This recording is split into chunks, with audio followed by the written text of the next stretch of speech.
She kept the car directly in the center of the road. She began singing. Laura screamed louder and Jilly sang louder. 90, 95. "Go away! Damn you, go away!" Jilly's knuckles were white on the steering wheel, her head low, her forehead nearly touching the rim. The engine's vibrations made Laura's screaming voice convulse with power. 100. Jilly saw the sharp turn, but Laura yelled that they would be together soon now, very soon. She couldn't wait to get Jilly, and then they'd see who would win. Jilly screamed, whether at Laura or at the sight of the cliff dropping some 40 feet to the heaped and tumbled black rocks below. The Porsche plunged through the railing, thick wood and steel picking up speed, and shot out to the vast empty blackness beyond.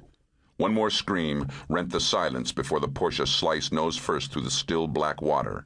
There was scarcely a sound, just the fast downward slicing through the water at the sharp, clean impact, then the quick shifting and closing over, the calm water returning to what it had been just a second before. Then there was only the black night, and calm, and silence. 1. Bethesda Naval Hospital, Maryland. I jerked upright in bed, clutched at my neck, and doubled over as a god-awful pain ripped through me. I'd heard a man yell just beside me, nearly right in my ear. I couldn't draw a breath. I was suffocating. And a guy who wasn't even there was yelling at me, and I was dying. I finally managed to heave inward and suck in a huge breath. I'd felt a mountain of frigid water crash down on me like the whale had closed down over Jonah. But I wasn't drowning. I knew what drowning was, remembered it as clearly as if it had happened yesterday. I was 7 years old, swimming with my older brother Kevin, who was flirting with some young girls. I'd gotten tangled up in some underwater branches. It had been Jilly who'd jerked me out, smacked my back hard as I gagged and choked until water gushed out of my mouth. The dream wasn't like that. It was as if I'd been hit by that water just a moment before. There was, quite simply, nothing. Nothing at all. Just stillness, no pain, no questions, no fear, just an utter blank.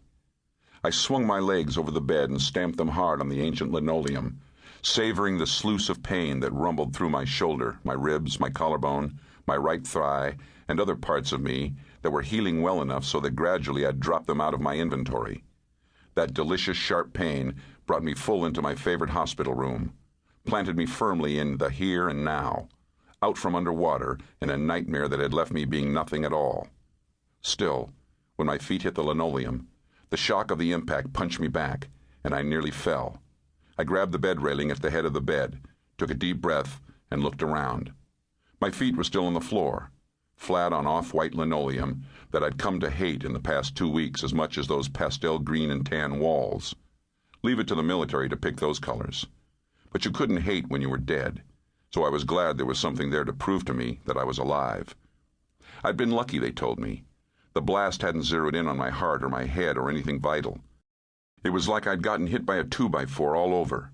A bit smashed here, a bone broken there, a muscle twisted out down lower. My feet and my back had escaped, with just faint bruises marching up my spine.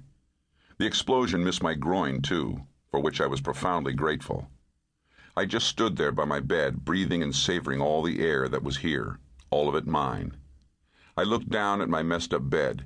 I wasn't about to fall back into that bed because I knew the dream still hovered, just beyond in the ether, much too close, waiting for me to sleep again.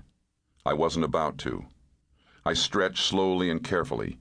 Still, every move brought a jab of pain from somewhere in my body. I breathed in deeply and walked slowly to the window of my hospital room. I was in the newer hospital, built in 1980, a massive building attached to the original hospital, built sometime in the 1930s. Everyone there complained about having to walk miles to get anywhere. I wished I could walk even a part of a mile and complain with them.